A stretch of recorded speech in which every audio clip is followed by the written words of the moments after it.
66-year-old goes astray while hiking across Appalachian Trail. 2 years later, TV crew finds a tent half a mile away.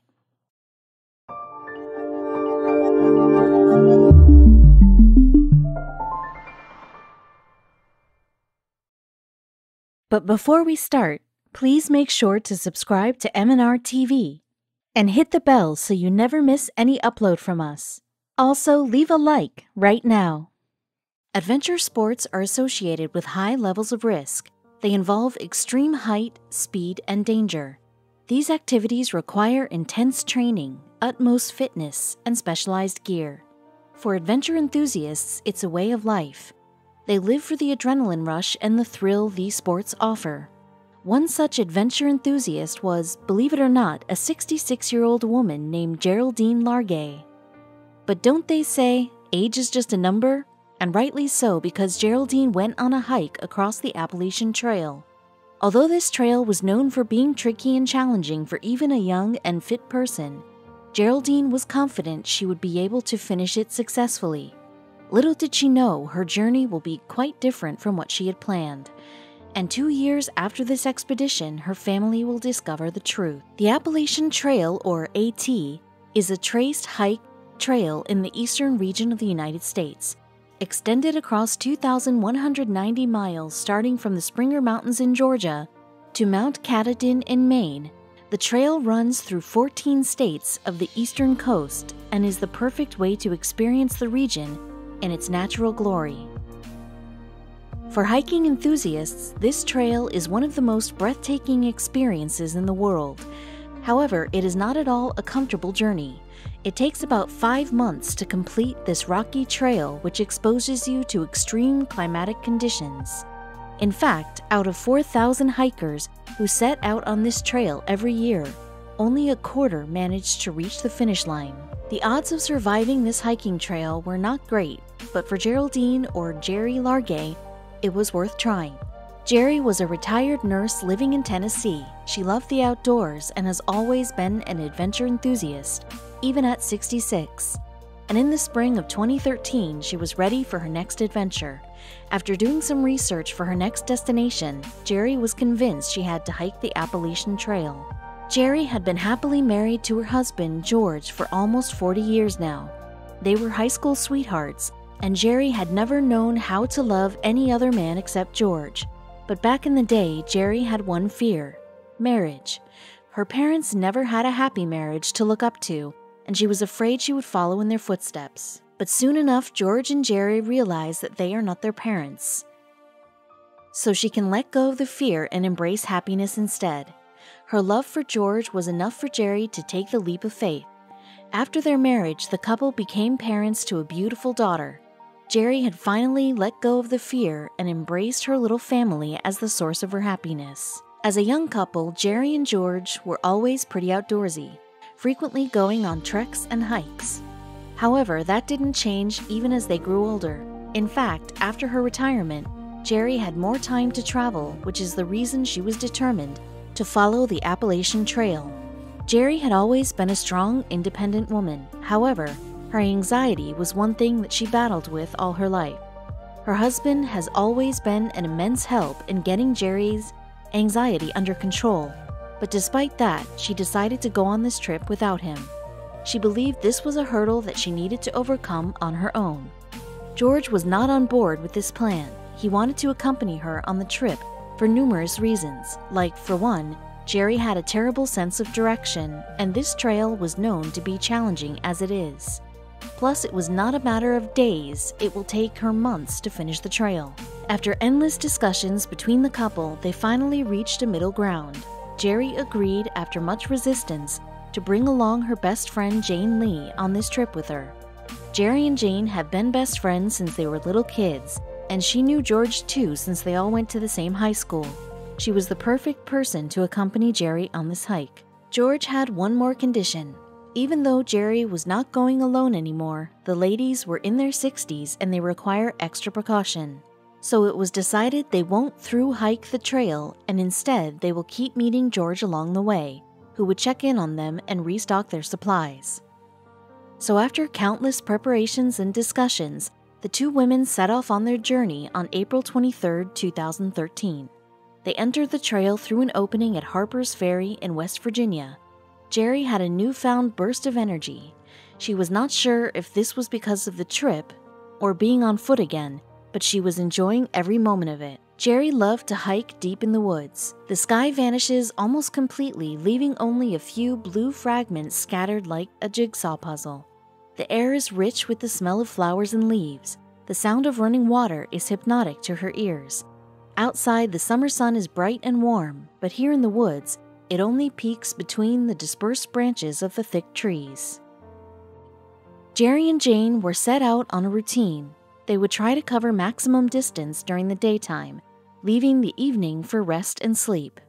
It was a smart call to avoid hiking the trail in the dark because Jerry's terrible sense of direction became even more challenging during the nighttime.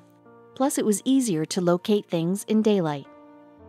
Jerry managed to be in constant touch with her husband.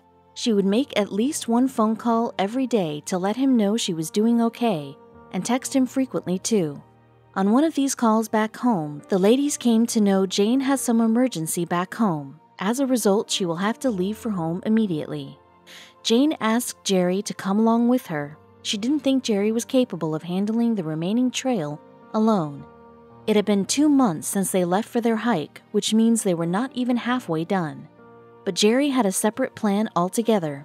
She intended to complete this journey on her own and refused to go back with Jane. Despite Jane's endless requests, Jerry decided to carry on with her journey solo. So Jane abandoned the trail a few miles into New Hampshire, and from that point onwards, it was just Jerry and her backpack. She kept a travel journal with her to document her journey, and ever since Jane left, she found herself writing in it more often. Jerry continued the hike over the next few weeks, covering the distance from New Hampshire and reaching Maine, which meant she was almost there. She was near the finish line. She met many hikers along the way. Everyone admired her bravery, that she had made it on her own so far and all alone. She would always mention the support she got from her family and how it kept her going. It was the morning of July 24th. George had just finished up with breakfast. He poured himself another cup of coffee, while his eyes were set on the clock. Jerry was supposed to call today and update him about her whereabouts. He always made it a point to speak to her at least every other day for his peace of mind. It was now the evening and George was in a panic mode. He had been waiting for a phone call from Jerry all day now.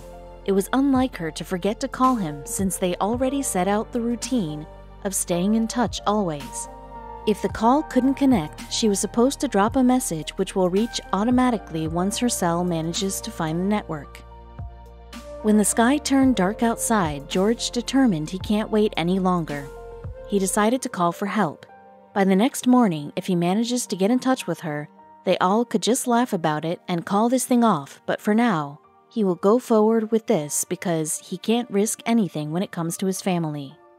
The last update he got from Jerry was that she reached Maine, so George decided to contact the Maine Department of Parks and Recreation and report Jerry is missing. They immediately summoned a search party for her, which will go on to become the largest manhunt of the state. The search parties would go out every day into the Maine wilderness and scan for any traces that could point them in Jerry's direction. But a week later, there was still no news of Jerry's whereabouts. To say that George was heartbroken would be an understatement. However, he had no plans of giving up. So the search parties continued looking, and they involved search aircraft, state police, and even fire departments. The investigators also spread out some flyers with Jerry's photo and description. The witnesses that came forward with information had contradicting stories. One witness claimed to see a woman matching Jerry's description to be wandering around a nearby town, while another witness claimed to spot Jerry around the same time at a women's shelter back in Tennessee. The search parties combed through the Maine forest for 20 days, but unfortunately they could not locate Jerry, nor any of her belongings or anything which could lead them to her. The investigators were stumped with differing stories from multiple witnesses. They all agreed it was time to call off the search. After spending innumerable sleepless nights figuring out how to reach his wife, George finally realized that he had lost Jerry forever. With a heavy heart, Carrie and George decided it was time to say goodbye to Jerry. They held a memorial service along with the rest of their family for the beloved wife and mother later on in the year. It wasn't until 2 years later, in October of 2015, when investigators finally got some answers about Geraldine Largay, the missing woman who was never found. During the filming of an episode for a TV show, the Animal Planet crew stumbled upon something strange in the woods. A member from the Animal Planet crew discovered a tumbled, yellow tent just half a mile from the Appalachian Trail. He assumed it was left behind by a hiker who might have set up camp off the trail, but he couldn't have been more wrong.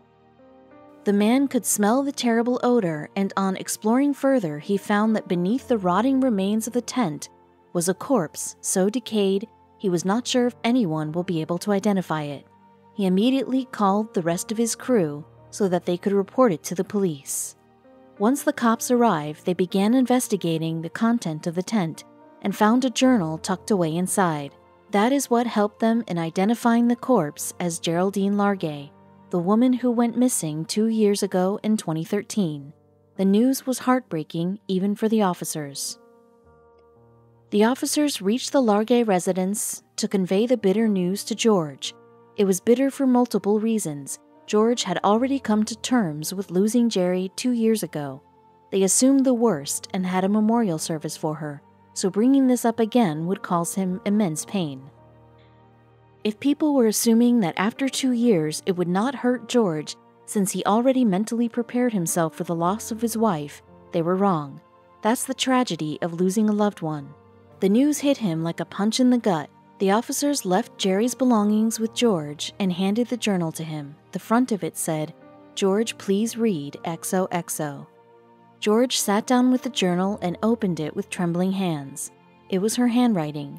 She had documented everything: her journey with Jane, her journey after Jane left, how she met with many hikers on the way, and how she fell off the trail and could not find her way back. Jerry went off the trail to use the washroom, but after wandering off into the woods, she couldn't find her way back. She tried to contact her husband immediately, but her phone had lost the signal. She could not find a clearing either, so she climbed upwards, hopeful to find a signal at a height, but that effort too, unfortunately, was unsuccessful. Jerry had no map, no GPS, and her phone had lost signal, so she decided to stay put and camped out in the yellow tent. She waited for help, which never came. Her supplies were slowly diminishing, and she saw no signs of hope. After 26 days of surviving out in the woods, she ultimately died in her sleeping bag because of starvation and exposure. Jerry's journal also revealed the various efforts she made in trying to escape and survive the whole incident. She tried to make fire, map out the area, made a bed area with some small trees, pine needles, and dirt to keep water out from her tent. She managed to get by for 26 days, but unfortunately, she couldn't hold on any longer. The search party for Jerry was called off sometime around 4th of August, 2013, but sadly the journal shows she was still alive as late as the 18th of the same month. If only things could have been different, they may have found her in the woods. George also discovered her phone amongst her belongings. Once it was charged, he read all the undelivered texts she sent out to him asking for help. On the day she wandered off, Jerry sent, "I'm in some trouble. Got off trail to go to the bathroom, now lost. Can you call AMC to see if a trail maintainer can help me? Somewhere north of Woods Road, XOX.